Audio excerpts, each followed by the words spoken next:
வணக்கம். பொதுவாக ஜூஸ் குடிக்கிறது ரொம்ப நல்லது.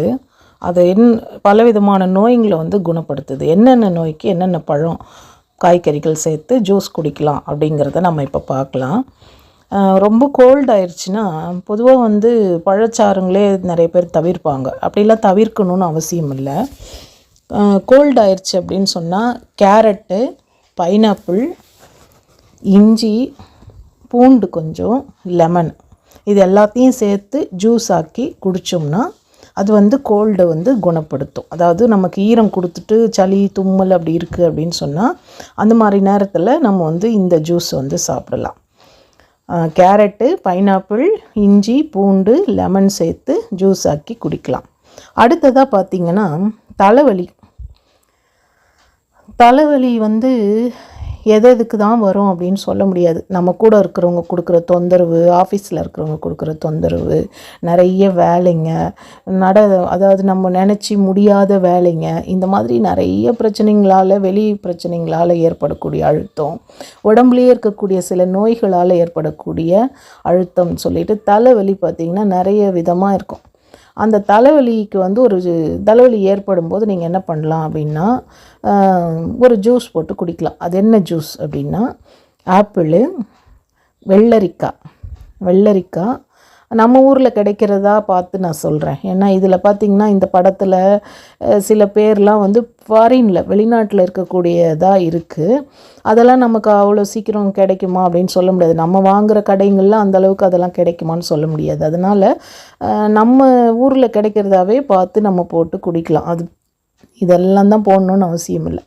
இப்போ பார்த்திங்கன்னா ஆப்பிளும், வெள்ளரிக்காய், இஞ்சி, இந்த மூணையும் போட்டு ஜூஸ் போட்டு குடித்தோம்னா கண்டிப்பாக தலைவலி குறையும். கொஞ்சம் கொஞ்சமாக அப்படியே குறைஞ்சினே வரும்.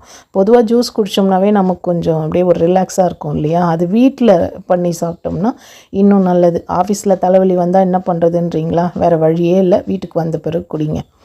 அடுத்ததாக பார்த்திங்கன்னா நமக்கு நிறைய பேருக்கு இருக்கக்கூடிய பெரும்பான்மையான பிரச்சனை அல்சர். இந்த அல்சர் வயிற்றுப்புண், குடல் புண் அப்படின்னு சொல்லிட்டு சொல்லக்கூடியது. இதுக்குமே பார்த்திங்கன்னா வெளிப்புற காரணம், உட்புற காரணம்னுட்டு நிறைய இருக்குது. இப்போ ஆசிரியர்கள், நிறைய கத்துறவங்க, பாட்டு பாடுறவங்க, இந்த மாதிரி மேடைகளில் பேசக்கூடியவங்க, இவங்களுக்கெல்லாம் பார்த்திங்கன்னா நிறைய அல்சர் இயல்பாகவே வர்றதுக்கு வாய்ப்பு இருக்குது. அதை தாண்டி ரொம்ப காரமான உணவுங்களை சாப்பிட்றவங்க, ரொம்ப பொரிச்ச உணவுங்களை சாப்பிட்றவங்க, இந்த மாதிரி ஆட்களுக்கும் அடிக்கடி தொடர்ந்து காரம், எண்ணெயில் வறுத்த பொரிச்ச உணவுங்களை சாப்பிட்டுட்ருக்குறவங்க, அப்புறம் நிறைய ஹோட்டல் சாப்பாடு சாப்பிட்றவங்க, இவங்களுக்கு எல்லாமே கூட அல்சர் வரும். இதை குணப்படுத்தணும் அப்படின்னு சொன்னால் நம்ம வீட்டிலே ஒரு ஜூஸ் போட்டு குடிக்கலாம். அது என்ன அப்படின்னா, முட்டைக்கோசு இருக்குது இல்லைங்களா? அந்த முட்டைக்கோசு, கேரட்டு, அதே மாதிரி இந்த செலரி மோஸ்ட்லி கிடைக்குது நம்ம ஊர்லேயே. எல்லாமே நீங்கள் பார்த்திங்கன்னா இப்போ இந்த ரிலையன்ஸ் ஃப்ரெஷ் எல்லாம் இருக்கக்கூடிய இடங்களில், அப்புறம் ஃப்ரெஷ் மார்க்கெட்டுன்னு ஃப்ரூட்ஸ் எல்லாம் விற்கிற இடங்கள் எல்லாமே இதெல்லாம் கிடைக்குது. அதனால் அதை ஜூஸ் ஆக்கி குடிக்கலாம். நம்ம வெறும் கேரட் ஜூஸ் தொடர்ந்து குடிச்சின்னு வந்தோம்னாவே கூட நமக்கு அல்சர் குறையும், கண்டிப்பாக குறையும். கூடவே இந்த முட்டைக்கோசு, செலரிலாம் போட்டுக்கிட்டோம்னாக்கா கண்டிப்பாக அந்த ஜூஸாக குடிக்கும்போது நமக்கு வயிற்றுப்புண் கொஞ்சம் கொஞ்சமாக குணமாயிட்டே வரும். கூடவே அடிக்கடி மோர் சாப்பிடுங்க. காரம் சாப்பிட்றத குறைச்சிருங்க. ரொம்ப கத்தாதீங்க. ஆசிரியர்கள் தொடர்ந்து, அதாவது அட் எ ஸ்ட்ரெச் கண்டினியூஸாக கிளாஸ் எடுக்கிறது, அப்படி எடுக்கும்போது தொடர்ந்து பாடம் நடத்துகிறதையே கையில் எடுத்துக்கிறது, அந்த மாதிரிலாம் பண்ணாமல் கொஞ்சம் தவிர்த்துருங்க. ஒரு வகுப்பு பாடம் நடத்துனீங்கன்னா ஒரு வகுப்பு ஏதாவது எழுதுறதுக்கு கொடுக்கறது, அந்த மாதிரிலாம் நீங்கள் பண்ணலாம். அடுத்ததாக பார்த்திங்கன்னா ஹை பிளட் ப்ரெஷர், உயர் இரத்த அழுத்தம். இந்த உயர் இரத்த அழுத்தம் பெரும்பாலானவங்களுக்கு இருக்குது. பொதுவாக இரத்த அழுத்தம் இப்போ எல்லாருக்குமே இரத்த கொதிப்பு இல்லையா? சாதாரணமாகவே நம்ம வீட்டில் இருக்கிறவங்க நமக்கு கொடுக்குற டென்ஷன்னாலேயே நமக்கு பிளட் ப்ரெஷர் எகுறுது. காலையில் இருக்கிற வேலைங்க, வீட்டு வேலைங்க கொடுக்குற அழுத்தம், இதெல்லாம் பார்த்திங்கன்னா பிபி வர்றதுக்கு காரணமாயிடுது. அது ஹை பிபியாகவும் நிறைய நேரம் மாறுது. ஸோ இந்த பிளட் ப்ரெஷருக்கு நம்ம என்ன செய்யலாம் அப்படின்னா, அதுக்கு ஒரு அழகான ஜூஸ் போட்டு குடிக்கலாம். என்ன ஜூஸ்னால் பீட்ரூட் இரத்த அழுத்தத்தை நிறைய குறைக்கக்கூடியது அது. அதே மாதிரி பீட்ரூட்டு கூடவே ஆப்பிள், கொஞ்சம் இஞ்சி, வெள்ளரிக்காய் இதை சேர்த்து ஒரு ஜூஸாக போட்டு குடித்தோம் அப்படின்னு சொன்னால் நமக்கு வந்து ப்ரெஷர் வந்து உடனே குறையும். கொஞ்சம் கொஞ்சமாக நீங்கள் அடிக்கடி, அதாவது ஏங்க பிபி இருக்கிற நேரத்தில் இதெல்லாம் போட்டுன்னு உட்காந்துருக்க முடியுமா அப்படின்னு சொல்லிட்டு சொல்லாதீங்க. வேறு யாருன்னா போட்டு தர சொல்லி நம்ம சாப்பிடலாம். இதுக்கு பொதுவாக இந்த காய்கறிகள், பழங்கள் இது எல்லாமே வந்து நிறைய வீட்டில் இப்போ வந்து நம்ம மாத்திரை மருந்துங்களுக்கு செலவு பண்ணுறதை விட இந்த மாதிரியான பழங்கள், காய்கறிகளுக்கு வந்து செலவு பண்ணுறது ரொம்ப நல்லது. அடுத்ததாக கண்கள் வந்து பார்த்திங்கன்னா நான் ரொம்ப பாதுகாக்கப்பட வேண்டிய, பொதுவாகவே நம்ம முழு உடல் உறுப்புகளையுமே வந்து நம்ம முழுமையாக பாதுகாத்துக்கிறது நல்லது.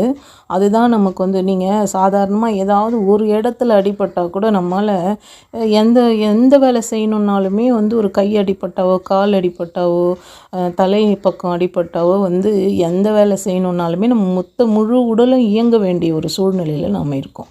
அதனால் வந்து நம்ம அதை ரொம்ப பாதுகாத்துக்கணும். அதுக்கு குறிப்பாக வந்து நம்ம கண்கள் வந்து நம்ம எல்லாத்துக்கும் தலையாய தான் நம்ம சொல்லுவோம் இல்லையா? அப்படி வந்து கண்களை பாதுகாக்க வேண்டிய அவசியம் வந்து ரொம்ப குறிப்பாக இந்த கண்களுக்கு வந்து எந்த தீங்கும் ஏற்படாமல் பார்வைகள் மங்கலாக இருந்தாவோ அல்லது கண்களை வந்து தூய்மையாக பராமரிக்கணும் அப்படின்னாவோ இதெல்லாம் வந்து நம்ம இந்த குறிப்புங்களை தெரிஞ்சுக்கிறது ரொம்ப நல்லது. பொதுவாகவே வந்து கண்களை வந்து ஒரு சின்ன கிண்ணம் அல்லது குட்டியாக இருக்கக்கூடிய ஏதாவது ஒரு கிண்ணங்களை எடுத்து அதில் கொஞ்சம் தண்ணி பிடிச்சி தூய்மையான நீர்னால் கேன் வாட்டர் கிடையாதுங்க, மினரல் வாட்டர் அது மாதிரி கிடையாது. நமக்கு வந்து போர்வெல் வாட்டர் இருக்குது இல்லையா, அந்த தண்ணியை நீங்கள் வடிகட்டி கூட அப்படியே பயன்படுத்தலாம். அந்த தண்ணி தான் நம்ம பயன்படுத்தணுமே. இப்போ நீங்கள் நிறைய பகுதியில் பார்த்தீங்கன்னா குடிக்கிற தண்ணின்னு வரும், அதில் கூட வந்து மருந்து கலந்து வரும். கண்களுக்கு வந்து உள்ள கண்ணை அலசுறதுக்கு அது நல்லது கிடையாது. ஆகையினால கண்களை தினமுமே நீரில் அலசுறது நல்லது. நீங்கள் 2 நாளைக்கு ஒரு முறை செஞ்சிங்கன்னா கூட உங்கள் கண்கள் வந்து நல்ல குளிர்ச்சியாக நல்லாயிருக்கும். இது தனி குறிப்பு. அடுத்ததாக பார்த்திங்கன்னா கண்ணுக்கு ரொம்ப நல்ல ஒரு பொருள் வந்து கேரட் வந்து நமக்கு ஒட்டுமொத்த உடலுக்குமே ரொம்ப நன்மை செய்யக்கூடிய ஒரு காய் அப்படின்னு சொல்லலாம். கேரட்டு, அப்புறமா செலரி, ரெட் பெல் பெப்பர் அப்படின்ட்டு அவங்க சொல்கிறாங்க வெளிநாட்டுக்காரங்க. ஆனால் நமக்கு வந்து கேரட் ஜூஸ் நம்ம போட்டு குடிக்கலாம். கண்ணுக்கு வந்து ரொம்ப நல்லது கேரட் ஜூஸு. தினமுமே வந்து நம்ம மற்ற பிரச்சனைகளுக்காக கூட ஜூஸ் போட்டு குடிக்கிறோம் இல்லையா, அதில் எல்லாமே கூட கொஞ்சம் கேரட்டு கலந்துக்கணும்னா நல்லது தான். அடுத்ததாக பார்த்திங்கன்னா கான்ஸ்டிபேஷன், மலச்சிக்கல். இது வந்து பெரும்பான்மையானவங்களுக்கு இருக்கக்கூடிய ரொம்ப கஷ்டமான ஒரு பிரச்சனை இது. தினமுமே வந்து ஒரு நாளைக்கு 2 வேளை வந்து நம்ம வயிற்றில் இருக்கிற கழிவுங்களை நம்ம நீக்கிடணும். அதாவது நம்ம உணவு சாப்பிட்றோம், உணவு எடுத்துக்கிறோம், அதோட கழிவுகளை வந்து ஒரு நாளைக்கு 2 முறை நீக்கணும். அதான் நல்லது. 3 முறை போனாலும் ஒன்றும் தப்பு கிடையாது. அதே சமயத்தில் ஒரு நாளைக்கு 1 முறையாவது போகணும். அப்படியும் போகல அப்படின்னு சொன்னால் அது ரொம்ப தப்புங்க. உடம்புல எல்லா விதமான கேடுகளுமே வந்து சேரும். எல்லா விதமான நோய் நொடிகளுக்கும் அதுதான் மூல காரணமே. ஸோ 2 முறை போகிறத உறுதிப்படுத்திக்கோங்க. அதுக்கு வந்து நம்ம என்ன செய்யணும்னா ரொம்ப சிம்பிள். வெறும் பழங்க, காய்கறிங்க, இந்த மாதிரி ஜூஸுங்க வந்து நிறைய எடுத்துக்கிட்டோம்னாவே வந்து இயல்பாக கொஞ்சம் கொஞ்சமாக சரியாயின்னு வந்துடும். அது இந்த மாதிரி மலச்சிக்கல் இருக்கிறவங்களுக்கு கூட. இப்போ பார்த்திங்கன்னா கேரட்டு, ஆப்பிள், இஞ்சி, ஃப்ரெஷ்ஷாக இருக்கக்கூடிய முட்டைக்கோஸ் இதெல்லாம் போட்டு ஜூஸ் பண்ணி குடித்தோம்னா நமக்கு வந்து மலச்சிக்கல் வராது. நீங்கள் பொதுவாகவே தினமுமே ஏதாவது ஒரு ரகம் ஜூஸ், நீங்கள் இத்தனை போட்டு தான் அடித்து குடிக்கணும் அப்படின்றதெல்லாம் கிடையாது. தினமுமே நம்ம வீட்டில் என்ன பழம் இருக்குதோ, நம்ம பகுதியில் நம்ம மண்ணில் என்ன கிடைக்குதோ அந்த பழங்களை வாங்கி வச்சுன்னு ஜூஸ் போட்டு குடித்தோம்னா கூட போதும். அந்த வகையில், ஏன்னா இது மலச்சிக்கலுக்காக நான் இதை சொல்கிறேன். குறிப்பாக மலச்சிக்கல் அப்படின்னு சொல்லும் பொழுது தினமுமே நம்ம வந்து ஏதாவது ஒரு ஜூஸ் வந்து குடிக்கிறத பழக்கமாக வச்சுக்கணும். அப்படி இருந்ததுன்னா அது தொடர்ந்து அது பழகிடும்போது கண்டிப்பாக மலச்சிக்கல் வரவே வராது. அடுத்ததாக பார்த்திங்கன்னா இந்த படத்தில் ஹேங்கோவர் அப்படின்னு இருக்குது. ஹேங்கோவருங்கிறது அமெரிக்காவில் பயன்படுத்தப்பட்ட ஒரு வார்த்தை பிரயோகம். அது என்ன அப்படின்னா, அது வந்து பெரிய பெரிய நிகழ்வுகள் நடந்துட்ட பிறகு அதனால் ஏற்படக்கூடிய பாதிப்புகள், பின் விளைவுகளாக இருக்கக்கூடியதுக்கு தான் அந்த ஹேங் ஓவர்னு சொல்லுவாங்க. இங்கே நம்ம உடல்நிலையை பொறுத்த வரைக்கும் ஹேங் ஓவர்னால் என்ன அப்படின்னா, நம்ம வந்து இப்போ இந்த குடிக்காரங்க இருக்காங்க இல்லையா, போதை ஆசாமிகள், குடிக்காரர்கள், அவங்கெல்லாம் வந்து இந்த மாதிரி நிறைய குடிச்சிட்டோ போதை இப்போ வஸ்துங்களை எடுத்துக்கிட்டோ அது ஒரு தூக்க நிலையில் மயக்க நிலையில் இருக்கிறாங்கல்ல, அதுக்கப்புறம் ஏற்படக்கூடிய ஒரு நிலை, ஒரு மந்தமான மயக்கமாக தூக்கமாக வரக்கூடிய ஒரு நிலை, அதுக்கு பேர் தான் வந்து ஹேங் ஓவர்னு சொல்லுவாங்க.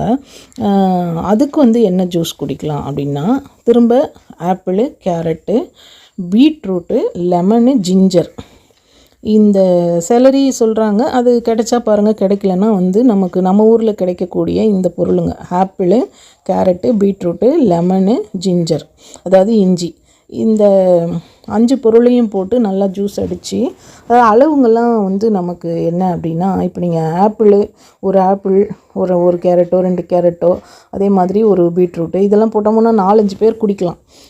ஒரு ஆள் தான் இருக்கீங்க, 2 பேர் தான் இருக்கீங்கன்னா அதில் பாதி அரிஞ்சு கூட நம்ம வந்து போட்டுக்கலாம்.